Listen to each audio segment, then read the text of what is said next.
King Audric Stormfell had never lost a war, a duel, or a staring contest with a mountain goat. He had, however, just made a catastrophic error in judgment at dinner. "I have never," he announced to the table, his voice carrying the easy confidence of a man who had once held a bridge against 40 wolves with nothing but a fence post and an attitude, "been beaten. At anything." 37 pack members paused mid-chew. Ronan Blackwood, his beta, slowly lowered his fork, wearing the look of someone who had just watched a match being lit inside a powder magazine. Nell, his mate, his wife of 2 years, the woman who shared his bed and had once calmly informed him that he snored like a bear drowning in a tuba, was meticulously deboning a trout. She did not look up. "I play a little," she said. Ronan closed his eyes. The words were so small, so unassuming, that Audric almost missed them. "Play what, love?" Now she looked up. Her gray eyes, the ones that still made his chest do something embarrassing and involuntary every single time, held an expression he had never seen before. It was the expression of a woman who had been keeping a secret for a very long time, and had just been handed, on a silver platter, the opportunity to stop. "Chess," Nell said, and smiled. The first game took place that evening in the Royal Library, on the ornate ivory and ebony set that had belonged to Audric's grandfather. It lasted 11 moves. Audric stared at the board, then at Nell, then at the board again. "Well played," he said, because he was a king and a gentleman, and also because he could not, in that moment, form any other words. Something in him, the part that tracked threats before he consciously registered them, the part that was all instinct and no diplomacy, was doing something strange. It was sitting very still, tail tucked, like it had just walked into a clearing and found something much bigger than itself already there. The baker, the thought came, in the specific register of his wolf self, all urgency and no subtlety. Our baker, our wife. She has been hiding weapons.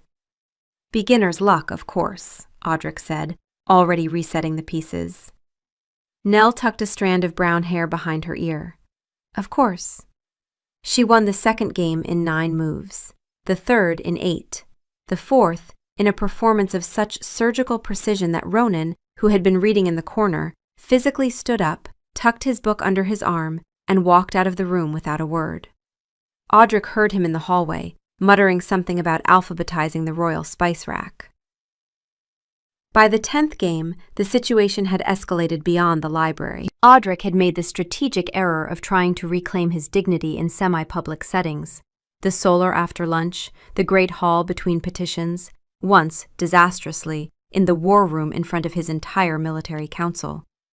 Nell had beaten him in 14 moves while his generals watched, in a silence so complete you could hear the candles breathing. Captain Harlan, a man who had followed Audric into 3 border wars and once carried him, unconscious and bleeding, across a frozen river, put 5 silver pieces on under 12 and didn't even have the grace to look ashamed about it. The betting pool materialized on the 4th day. Not on whether Nell would win. The court had moved past that particular question with the speed and efficiency of people who recognized a sure thing when they saw one. The bets were on how many moves it would take. Ronan, because he was a beta, and betas were apparently constitutionally incapable of not making lists, had started a ledger. He kept it on his person at all times. A slim leather notebook in which he recorded the date, the number of moves, and what he called Audric's critical error. A 1-line summary of the exact moment the king's position had become unsalvageable. "Game 12, Ronan read aloud one morning, adjusting his spectacles with the calm of a man reading a weather report. 14 moves. Critical error. Moved his queen to threaten her bishop when her rook was clearly positioned for a back-rank mate.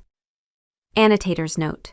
His queen has been his critical error in 6 of the last 8 games. Thank you, Ronan. You're welcome, sire. Shall I also note that you had toast crumbs in your beard during Game 11? I feel it may be relevant to your concentration issues. This was the problem with being mated. Before Nell, chess had been a casual amusement, a thing he did occasionally with advisors who were smart enough to present a challenge and political enough to let him win. He had existed in a comfortable delusion of competence.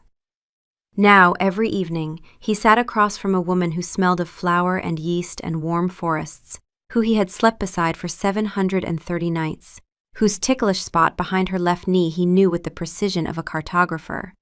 And she dismantled him, methodically, completely, while drinking tea. The intimacy of it was maddening. This was his wife. He knew what she looked like when she was half asleep and grumpy. He knew she couldn't fold a fitted sheet and got genuinely furious about it. He knew she sang off-key in the bath and pretended she didn't. He knew everything about her, except, apparently, that she was a grandmaster in a baker's apron. Game 15 was the breaking point. She beat him in 6 moves. 6. The gardener's apprentice, a 14-year-old boy with a lazy eye and a tendency to water the roses with ale, had lasted 8 against her in a charity match the previous week. Audric, king of the Stormfell pack, commander of 1,000 wolves, had been outperformed by a teenager who thought a knight was called the Little Horsey Man. That is it, came the thought. All capitals, all fury, the animal part of his brain slamming both paws on the table. The boy lasted 8. We lasted 6. We are a disgrace, a national embarrassment. Somewhere, a mountain goat is laughing at us. I would like, Audric said, with the careful dignity of a man holding himself together with willpower and spite, to request lessons. Nell, who was calmly returning his massacred pieces to their starting positions, looked up. Lessons? Yes, you are clearly proficient, and I am temporarily underperforming. You have lost 15 consecutive games. Temporarily underperforming. She studied him for a moment. He could feel her reading him the way she read the board, seeing the patterns, the weaknesses, the desperate bluff. She had always been able to do that. It was one of the reasons he had married her.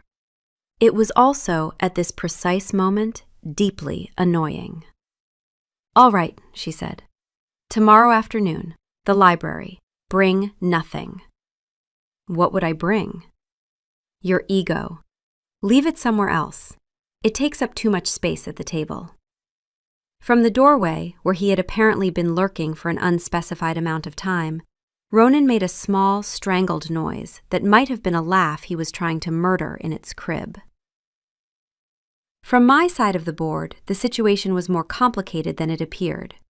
My husband, and I still felt a small, private thrill every time I thought the word, even after 2 years, was a man who filled every room he entered. Not just physically, though he was unreasonably large in a way I found both comforting and occasionally inconvenient. He could not, for instance, sit in any chair designed for a normal human without looking like a bear attending a tea party. He filled rooms with his certainty, his presence, his absolute conviction that he could handle whatever the world threw at him. I loved this about him. I also loved watching it crumble over a chessboard. There was a layer of my mind that never stopped working, the one that cataloged exits before I sat down, that ran calculations 2 layers below whatever I was actually doing, that had already assessed Audric's request before the sentence was finished. Subject is requesting instruction.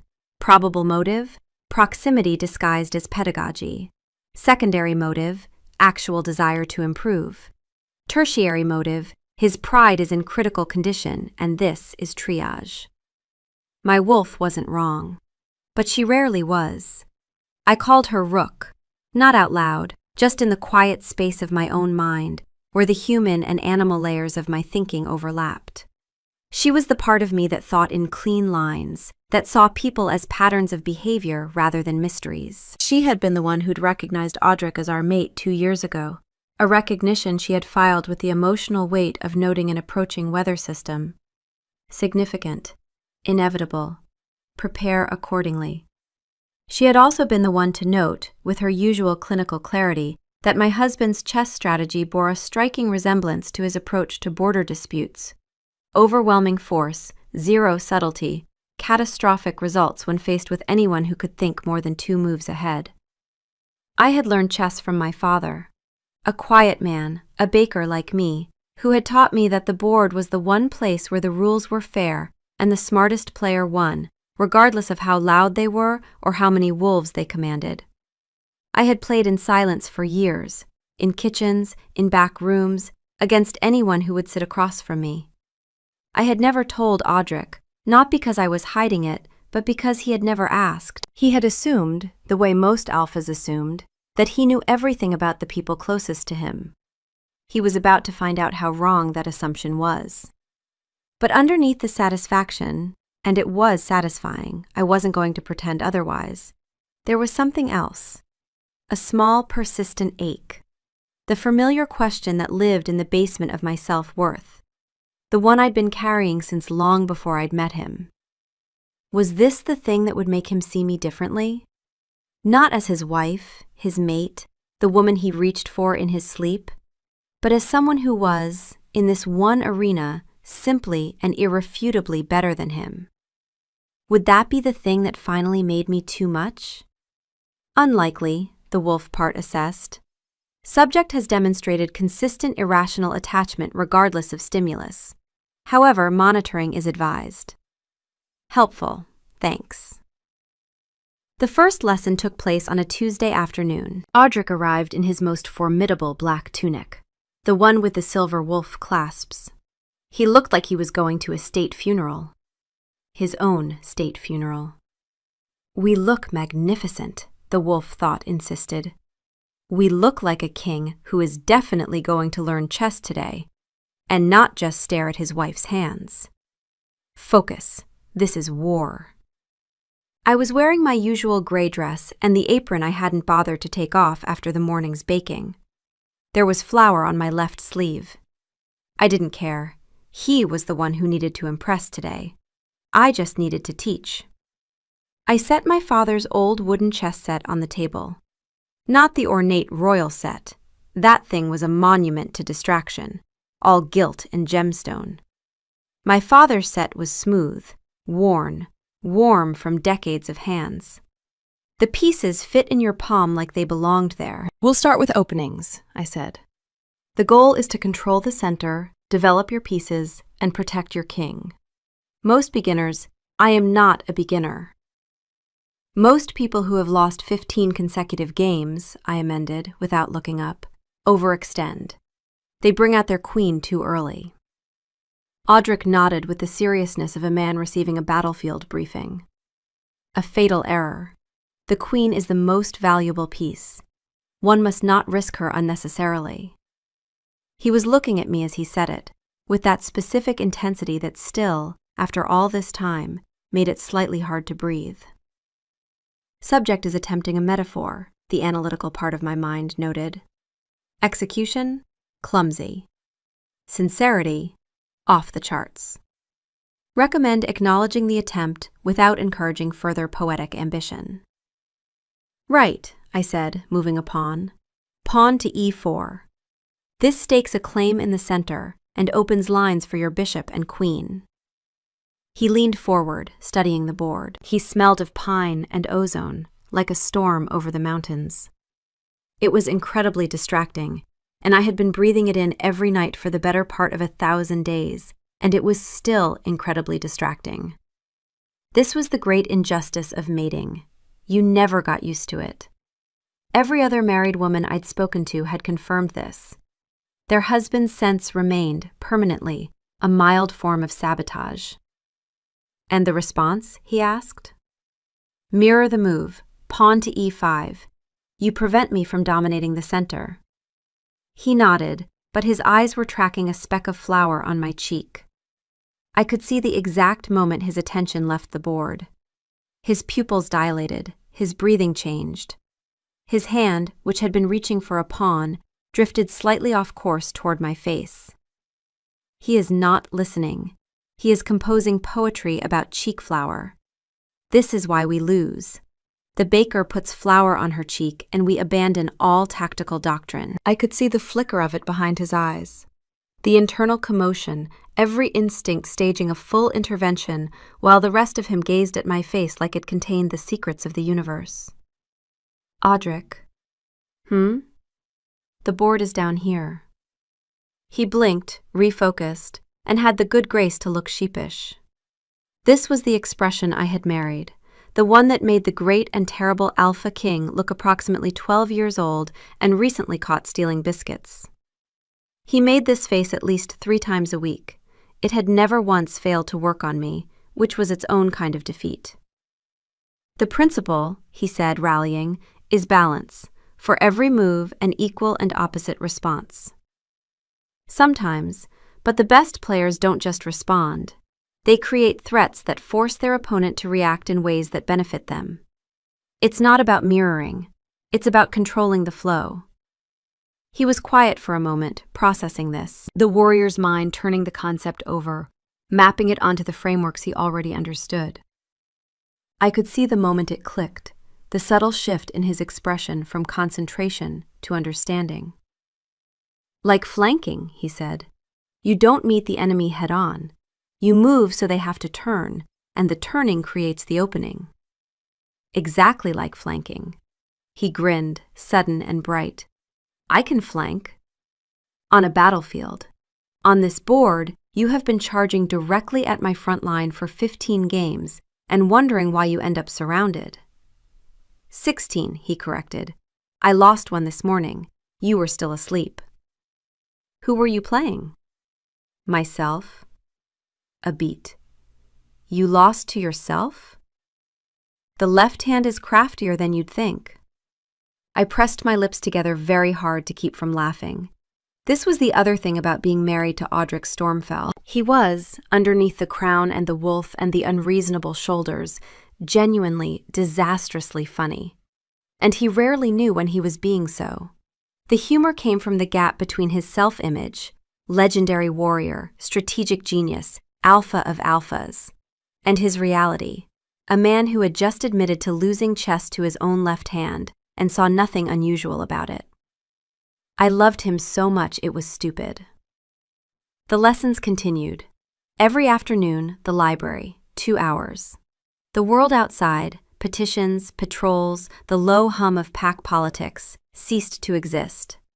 It became the best part of my day, and from the way Audric rushed through council meetings and delegated reports to Ronan with increasingly creative excuses, it was the best part of his too. He was, against all reasonable expectations, a good student. Not good in the sense of improving rapidly. Good in the sense of trying with every fiber of his very large being and failing in increasingly interesting ways. His problem was never intelligence. Audric was sharp, sharper than most people gave him credit for, because he hid it behind the blunt force persona of the warrior king. His problem was patience. He saw the board the way he saw a battlefield, targets to be seized, positions to be taken, glory to be won. He wanted to attack, always, immediately, with everything. Send the bishop! The thought would hit. I could see it in the flash of gold in his eyes, the way his hand would twitch toward a piece. A path to glory! He sees an opening! No, he'd murmur, his hand hovering. That's what she wants. If I move the bishop, her rook takes my knight. A pause. Then, fainter, like something deeper than thought quietly deflating. But the glory. The glory can wait. Survival first. He was learning to think before he struck. It was, genuinely, one of the most attractive things I had ever witnessed. Watching this enormous, impulsive man force himself to be still, to look 3 moves ahead instead of 1, to choose patience over spectacle. It was like watching someone build a new room inside themselves, a room they hadn't known they needed. The games got longer, 12 moves, 15, 18. The betting pool recalibrated. The hot new wager was over 20. Captain Harlan, who had been riding the under 12 bet for weeks, switched sides with the pragmatism of a career military man who recognized a shifting wind. Game 22 lasted 20 moves. Audric lost, but he lost well. A slow, grinding defeat where he'd made her fight for every square. He leaned back in his chair afterward, sweating, exhilarated, and said, "That was the best loss of my life." You say that every time. I mean it every time. You also said that about the lamb stew last night. The lamb stew was also excellent. You have a gift for seasoning things, and then destroying me. The atmosphere around the chess lessons had become, to Audrich's mild annoyance, a spectator event. Pack members found excuses to visit the library during lesson hours. The head librarian, a perpetually harassed woman named Greta, had given up trying to enforce silence, and now just sat behind her desk drinking mead and watching. Visiting dignitaries asked to observe. The ambassador from the Iron Peak pack had reportedly delayed his departure by 2 days specifically to see the Queen beat the King at that thinking game. Audrich had been informed of this by Ronan, who had delivered the news with the careful neutrality of a man trying very hard not to enjoy himself. He says it's the most entertaining thing he's seen since the Black River Treaty negotiations, when their alpha accidentally sat on a hedgehog, Ronan reported. Wonderful. He's taking bets back to Iron Peak. Apparently your humiliation has become an export. This was marriage, Audrich reflected. Before Nell, he had been an unchallenged king, powerful, respected, and blissfully unaware of his own limitations. Now he was someone whose wife regularly demolished him in front of foreign dignitaries while smelling like fresh bread, and he was somehow happier than he had ever been in his life. It made no sense. He resented it. He wouldn't trade it for anything. Game 23 was the Iron Peak incident. The ambassador, a barrel-chested wolf named Dag, who laughed at everything and smelled faintly of pickled herring, had arranged his chair at the optimal spectating angle and produced a small bag of roasted nuts. He ate them one by one throughout the game, cracking each shell with the deliberate relish of a man at the theater. Audrich, who was attempting a new defensive formation he'd studied until midnight the previous night, lasted 17 moves. When Nell's queen slid across the board for the final blow, Dad leapt to his feet and applauded. Actually applauded, with both hands. Nutshells rained from his lap like confetti. "Magnificent!" he boomed. "Your Majesty, your wife is the most dangerous person I have ever met. I say this as a man who was once charged by a moose." "Thank you, Dag. I am going home tomorrow and telling my alpha that the Stormfell Pack's greatest weapon is a baker who plays chess. He will not believe me. I will need to return with witnesses." He paused, considering. Perhaps we should make this a quarterly event. Diplomatic relations would improve enormously. Ronan, recording the game in his ledger, added a note in the margin that Audrich would later find and wish he hadn't. Game 23. Iron Peak Diplomatic Incident. The ambassador applauded. Nutshells everywhere. Critical error.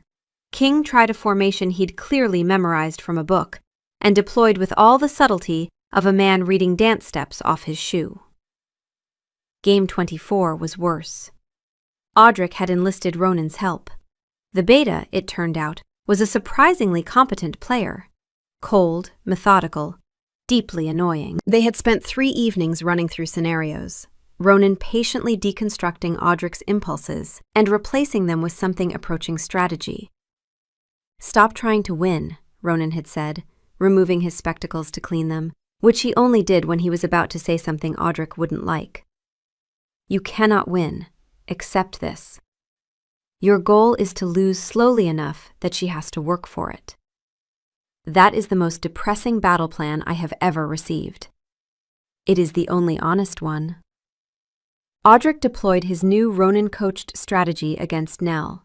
He played conservatively, defensively, building a fortress of pawns and crouching behind it like a man waiting out a siege. For the first time, Nell leaned back in her chair and actually studied the position. The analytical part of her mind went to work. He's not attacking, he's waiting.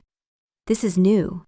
This is Ronan's doing. She cracked the fortress in 3 moves, finding a diagonal line through his pawn structure that Ronan hadn't anticipated because, as Nell later explained to a devastated Audrich, Ronan thinks in straight lines. I don't. The game lasted 19 moves. Audric went to find Ronan afterward and found his beta already sitting in the solar with a glass of whiskey, staring at the wall with the hollow look of someone whose masterwork had just been dismantled in 3 moves. She found the diagonal, Ronan said flatly. She found the diagonal. I spent 4 hours on that pawn structure. She dismantled it in 3 moves. They sat in companionable silence for a moment, 2 men united in defeat. I am raising her salary, Ronan said. She doesn't have a salary. Then she should. Whatever we're paying the advisory council, redirect it. They're worse at strategy and they don't even make bread. The 25th game was the one that changed things. Nell was teaching him a new opening, the Serpent's Gambit, she called it. An unconventional, risky play where you sacrificed a minor piece to create an unstoppable attack. Most players dismiss it, she said, moving a pawn and then a knight in a strange coiling pattern. It looks like you're losing, but you're actually building pressure on 3 different lines simultaneously, and by the time your opponent realizes it, it's too late, he finished, leaning forward. Show me. She did, and as she explained the intricate, dangerous choreography, Audric felt something shift between them. Not a new thing, more like an existing thing seen from a different angle. He had always loved her warmth, her quiet strength, the way she grounded him. But this, watching her mind work, seeing the elegant brutality of her thinking, was a kind of intimacy he hadn't known he was missing. He wasn't just attracted to her. He was in awe, and the awe didn't diminish the desire. It sharpened it into something that made his hands unsteady. She looked up from the board and caught him staring. You're not looking at the knight. I'm looking at something better. Audric. The knight is fine. The knight has a plan. I want to look at my wife. She blushed. After all this time, after everything.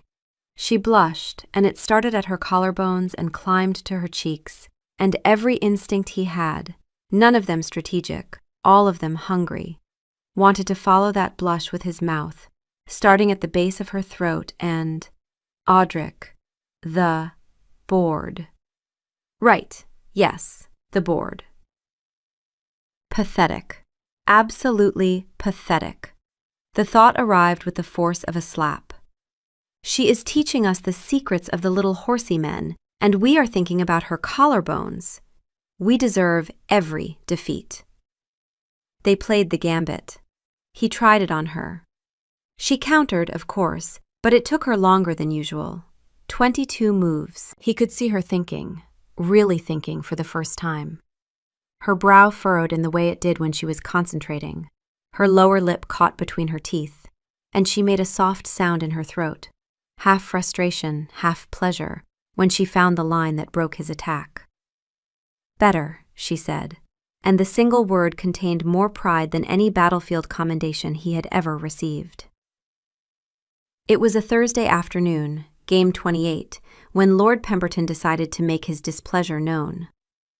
Lord Pemberton was Audric's oldest advisor, a tall, thin wolf with silver hair and eyes that could lower the temperature of a room simply by entering it. He had served Audric's father. He had served Audric's grandfather. He had, Audric sometimes suspected, served the actual concept of tradition itself, which he worshipped with a fervor that bordered on the religious. Pemberton had never approved of Nell. He had never said so explicitly. He was far too politically astute for that. But his disapproval manifested in 1,000 small ways. The way he addressed her as the Queen rather than Your Majesty. The faintly pitying smile when she spoke in council. The way he positioned himself between Audric and Nell during formal events, as if proximity to the king were a resource too precious to share with a baker. He appeared in the kitchen first. Nell told Audric about it that evening, her voice carefully neutral in the way it got when she was processing something that had hurt her, but hadn't yet decided how much she was going to let it. He was inspecting the winter stores, she said, resetting the board. He mentioned that the king's time is valuable, that it's a shame to see it squandered on, what was the word? frivolous pastimes. Something in Audric went very cold and very still. Frivolous? The thought hit like a hammer strike. He called our mate frivolous? He called the woman who beat us in 6 moves frivolous? I want his throat. I want it right now, between our teeth. The old goat, the miserable, silver-haired. My time is mine to squander, Audric said, his voice harder than he intended. And my time with you is never a waste. The words came out too raw, too honest. They sat between them like a piece that had been moved too boldly, exposing a position he hadn't meant to reveal. He saw a faint blush rise on her cheeks, and she dropped her gaze to the board.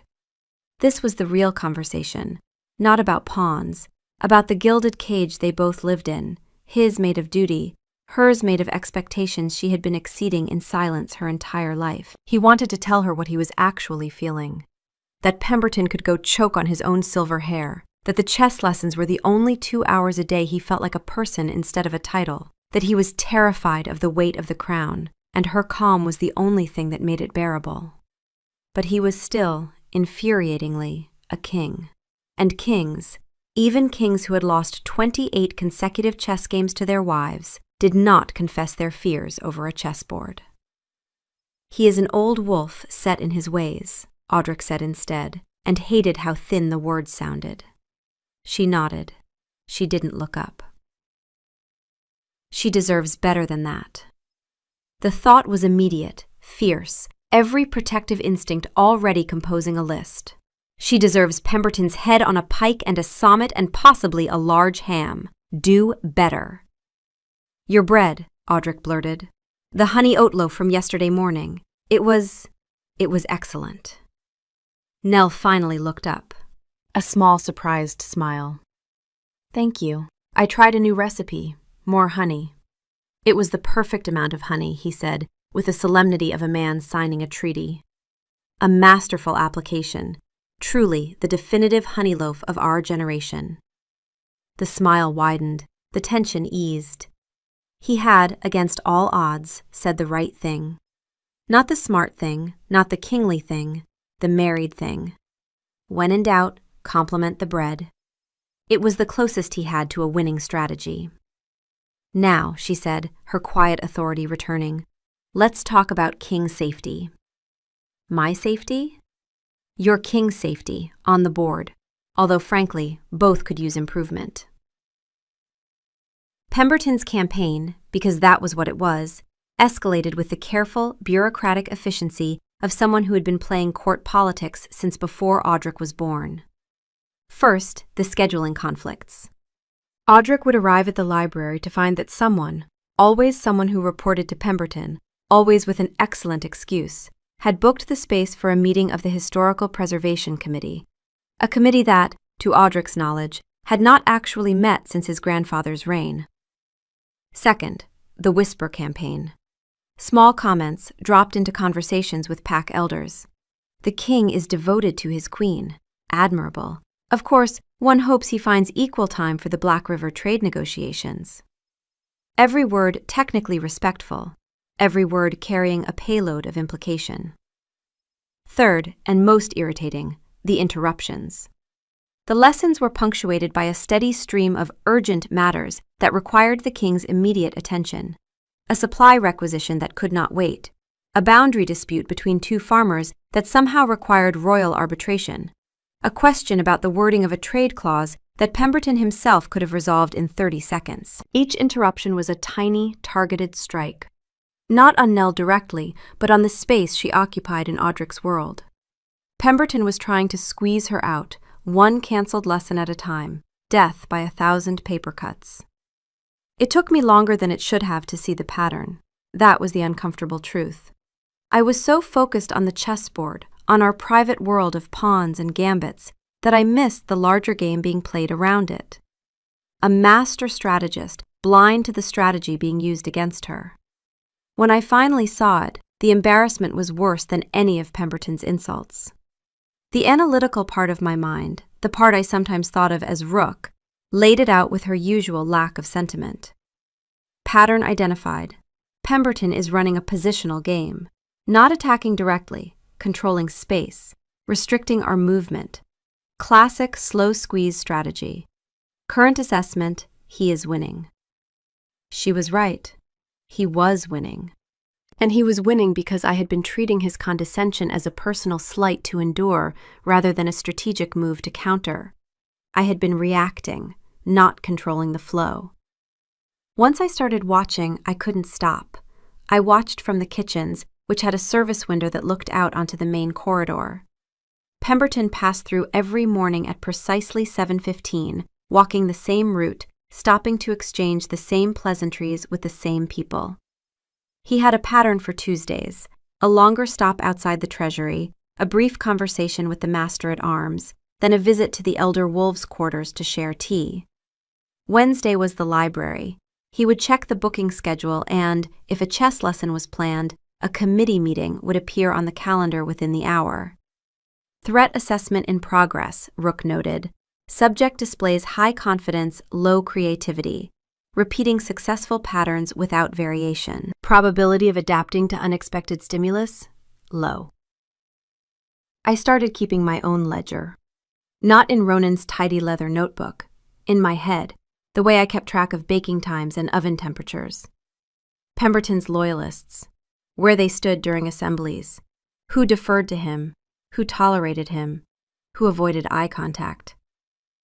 The 3 large wolves he positioned on the upper balcony of the Grand Hall during formal addresses. Always the same 3, always the same positions. Arms crossed, jaws set, as reliable as furniture. I noticed the balcony. Specifically, I noticed the way it creaked when the 3 wolves shifted their weight, and the way Pemberton never once glanced up at them, because he trusted his staging the way an amateur trusts their opening. Completely, reflexively, without ever testing whether the foundation was sound. Subject has a tell, Rook observed. He never checks his own position. He assumes it is secure because it has always been secure. This is how fortresses fall. I also noticed something else.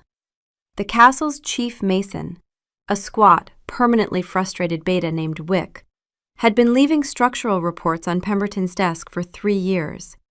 I had seen them in the recycling pile outside the advisory offices, unread, their wax seals unbroken. I pulled one out and read it over breakfast. The balcony report was damning. 4 rotted beams, 2 compromised floorboards, a railing that the mason described, with the controlled fury of a professional whose expertise had been ignored for a decade, as decorative at best. I put down my toast. The realization hit me like a cold slap. I had been doing the exact thing I had spent weeks teaching Audric not to do. Playing reactively, responding to threats instead of creating them, letting my opponent dictate the terms.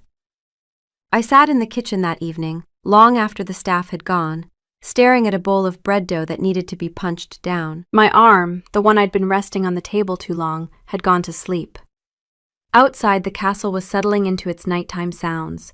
Guards changing, doors being bolted, the distant sound of someone in the barracks singing badly. Pemberton's weakness was the same as every player who relied on positional control. He was predictable. He believed in systems, in tradition, in the established order. He could not conceive of an opponent who would refuse to play on his terms. Phase 1, Rook noted. Define the objective. The objective was simple. Not to defeat Pemberton. That was thinking like Audric, all frontal assault and brute force. The objective was to make him defeat himself. To create a position so uncomfortable, so undignified, that his own arrogance would be his undoing. The serpent's gambit. Not on a board, in a court. I punched the dough. Then I went to find Wick. He met me behind the Grand Hall the next morning, in the dusty service corridor that ran beneath the upper gallery. He looked cautiously hopeful, like a dog who had been called by name for the first time in months, and wasn't sure if it was going to be good news or bad. The beams, he said, leading me deeper into the corridor, are rotted through in 4 places. I've marked them. Here, here, here. He pointed at chalk X's on the floorboards above us, visible through the gaps in the ceiling. And here. That one's the worst. A heavy man puts his weight on it wrong, the board splits clean through. How heavy? 200 pounds would do it. Less, maybe, if they shift their weight sudden-like. He gave me a look that was equal parts professional concern and bone-deep weariness. Are you finally going to close the balcony, Your Majesty? I am going to do something better, I said. I am going to make the closing of the balcony so spectacularly, publicly necessary that the repair budget gets approved by tomorrow afternoon. Wick stared at me. Then a slow, deeply satisfied smile crept across his face. It was the smile of a craftsman who had just been told his expertise was, at long last, going to matter. What do you need from me? The exact location of the weakest board, and a piece of chalk. He produced the chalk from his pocket like he'd been waiting 3 years for someone to ask. Your Majesty, it would be my genuine pleasure. Then I went to find Ronan. You want to do what? Ronan said, his spectacles halfway down his nose, his expression hovering between alarm and deep professional interest. I want to know the exact agenda and seating arrangement for the Pack Elders' formal address next week. That is surprisingly specific for a baker. I'm the Queen. You are the Queen who, until 3 minutes ago, I believed was primarily interested in the tensile properties of sourdough. Ronan. Yes, Your Majesty? The agenda. He studied me for a long moment. Then something shifted behind his spectacles. A glint, a sharpening. The look of a beta who had just realized the game was about to get significantly more interesting. I'll have it on your desk by morning, he said. And, Your Majesty, whatever you're planning, may I suggest the rotting balcony in the Grand Hall? Pemberton's been placing his loyalists there for the last 3 addresses. The structural report is concerning. I smiled. Thank you, Ronan. Thank me after. If this works, I want a detailed post-action breakdown. For the ledger. I didn't tell Audric, not yet. He would want to do something grand and dramatic and alpha, challenge Pemberton publicly, demand his resignation, possibly throw someone out a window. That was his instinct, meet a threat with overwhelming force. But Pemberton was expecting that. His entire strategy depended on provoking Audric into a display of temper that could be framed as instability. A king so besotted with his Omega mate that he couldn't control his own court. That was the narrative Pemberton wanted. I was going to write a different one. The preparation took 4 days. I spent them in a state of intense, focused calm that my husband apparently found both attractive and alarming. You've been quiet, he said one evening, watching me from across our bed. He was propped on one elbow, shirtless, his brow furrowed in the particular way it got when he'd learned, through hard experience, that my silences were more dangerous than other people's shouting. I'm thinking. About chess? About a game, not chess. He was quiet for a moment, then, should I be worried? Not you. He processed this. I could see the moment his wolf caught the edge of what I wasn't saying. The part of him that was all instinct and no diplomacy, picking up on the controlled aggression underneath my calm. She is hunting, the wolf thought would have hit him. Our mate is hunting something. I do not know what. This is terrifying and attractive in equal measure. All right, he said, and rolled onto his back. If you need anything, I need you to trust me. I trust you. I need you to trust me even if what I do next looks strange. He turned his head to look at me, his golden eyes soft and steady in the candlelight. Now, I watched you beat me at chess 30 times, in front of my entire court, while smelling like cinnamon rolls. Trust is not our problem. I leaned over and kissed him. 31 times. That last one was a draw. You knocked the board over because a moth flew in your ear. It was a tactical moth. I kissed him again because he was ridiculous and because I could, and then I turned out the candle and lay in the dark, running through the plan one more time while he curled around me, his arm heavy and warm across my waist, already snoring like a bear drowning in a tuba.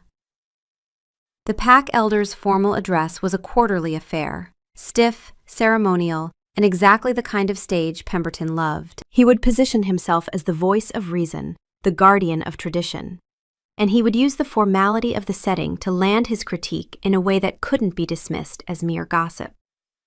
I knew, because Ronan's intelligence was impeccable, that Pemberton planned to raise a question of focus, a polite, tradition-sanctioned way of questioning whether the king was devoting sufficient attention to matters of state. He wouldn't name me. He wouldn't have to.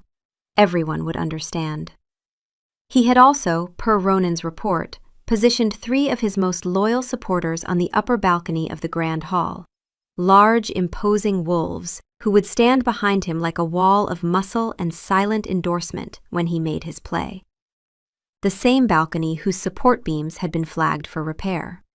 The same balcony whose structural integrity report I now had a copy of, courtesy of the castle's deeply underappreciated chief mason. I spent the morning baking. It helped me think, and I needed a specific prop. The Grand Hall was full. The pack elders, formidable wolves with silver muzzles and the collective memory of a living archive, sat in the front row. Audric stood on the dais, looking every inch the king, though I could see, from my position near the back of the hall, the micro-expression of controlled boredom he always wore during formal addresses. I had not told him the plan. I had told him 3 things.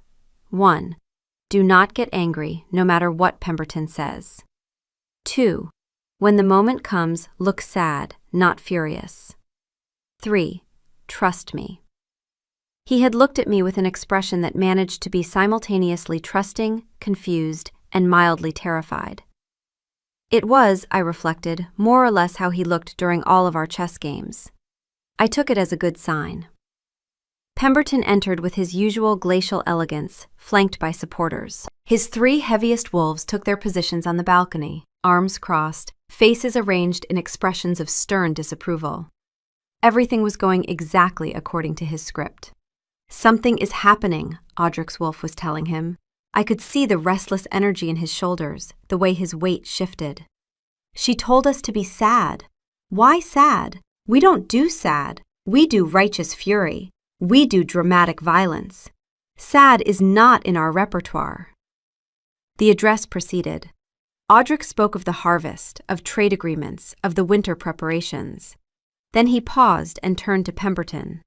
Lord Pemberton, you requested time to address the assembly on a matter of pack importance. Pemberton stepped forward, his face a mask of solemn duty.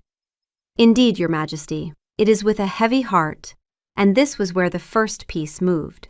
A serving boy, young, freckled, carrying a tray of the decorative iced cakes I had baked that morning, tripped on the top step of the dais. It was a magnificent fall. The tray went airborne.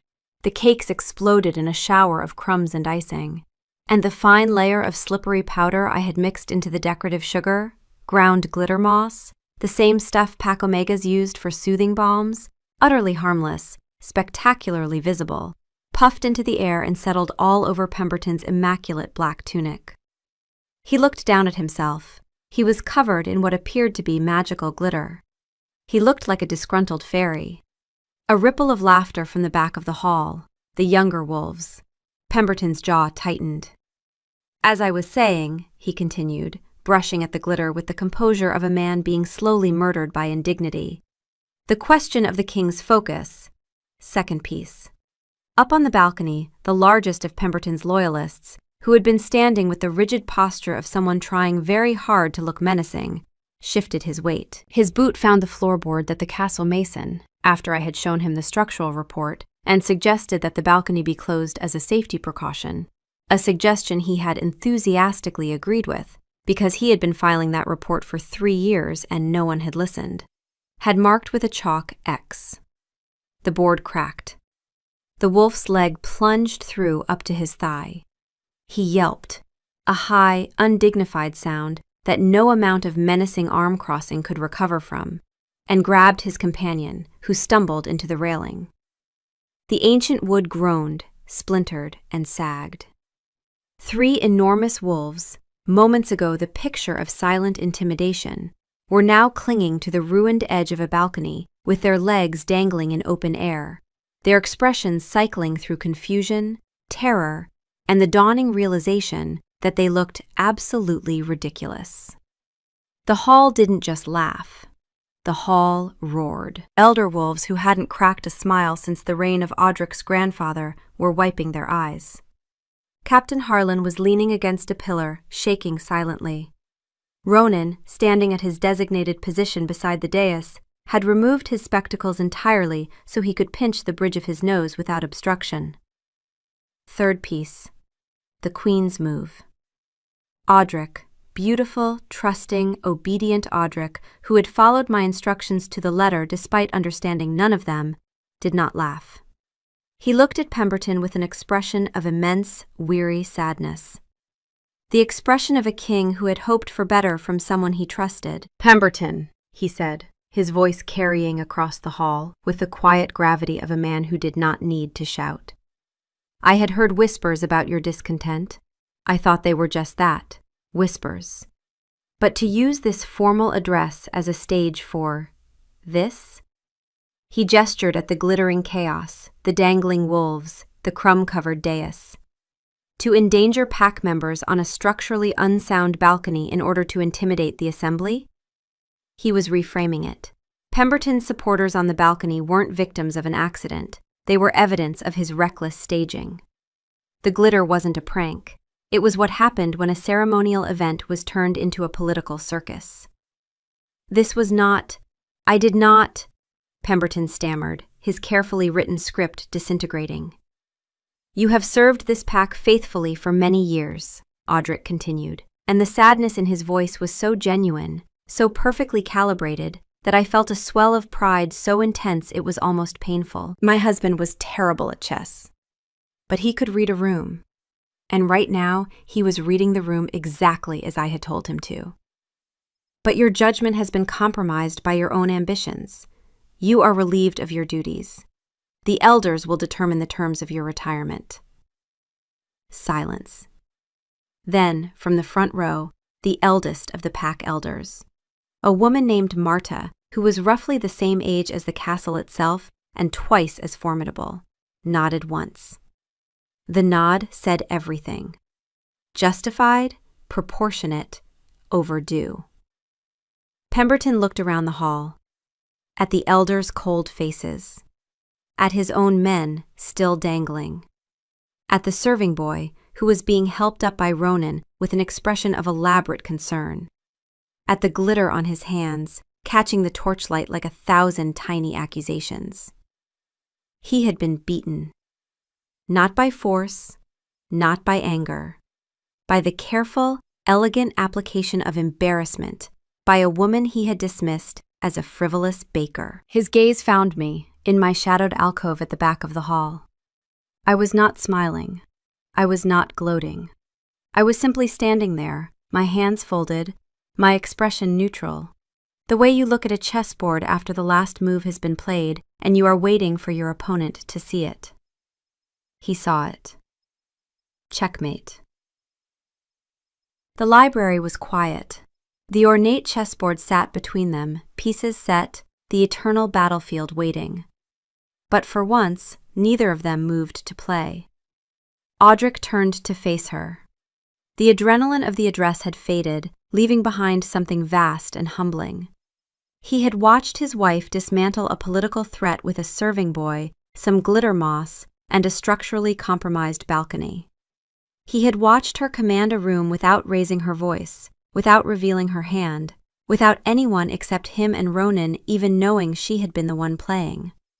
He had also watched himself follow her instructions without hesitation. The king who commanded 1,000 wolves had taken orders from a baker and executed them perfectly. And the strange thing, the thing that was rearranging something fundamental in his understanding of himself, was that it hadn't felt like submission. It had felt like trust. Real trust, not the kind where you say you trust someone and then hover behind them making sure they don't drop anything. The kind where you close your eyes and fall. "You terrify me," he said. "Good. In a good way, a deeply, fundamentally good way. You terrify me, and I am so in love with you that I think it may be a medical condition. She didn't respond right away. She was looking at the board, her fingers tracing the edge of a rook, the tower, the fortress, the piece that moved in straight, uncompromising lines. He had learned, over the course of their marriage, that Nell processed important things in silence first. The words came after, and they were always measured, always considered, always worth the wait. He had also learned that when she was quiet like this, the worst thing he could do was fill the space with noise. So he sat, and he waited, and he let the silence be what it was. A room she was building in her mind, one she might invite him into. I was scared, she said finally. Her voice was soft but steady, the voice she used when she was being honest about something that cost her. Not of Pemberton, of you. The words landed like a blow to the chest. Of me? Of you seeing me and deciding it was too much. She still wasn't looking at him.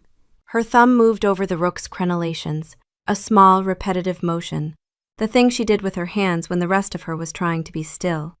I have spent my entire life being the quiet one, the one who watches, the one who knows the answer but doesn't raise her hand because the room doesn't seem like it wants to hear from someone like me.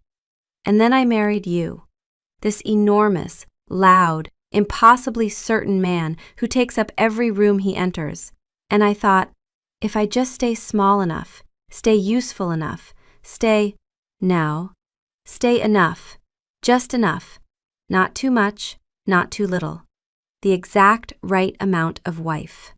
The silence that followed was the loudest thing in the room. Audric reached across the table and took her hand, gently uncurling her fingers from the chess piece. His hands were huge and rough and scarred from a lifetime of holding swords and shield straps and, more recently, chess pieces he was about to lose. Hers were small and strong and calloused from kneading dough at 4 a.m. They fit together the way they always had, improbably, perfectly, like two pieces from different puzzles that had no business matching, but did. Nell, he said, and his voice was rough in a way that had nothing to do with authority. I married the woman who deboned a trout and destroyed my entire self-image in the same sentence.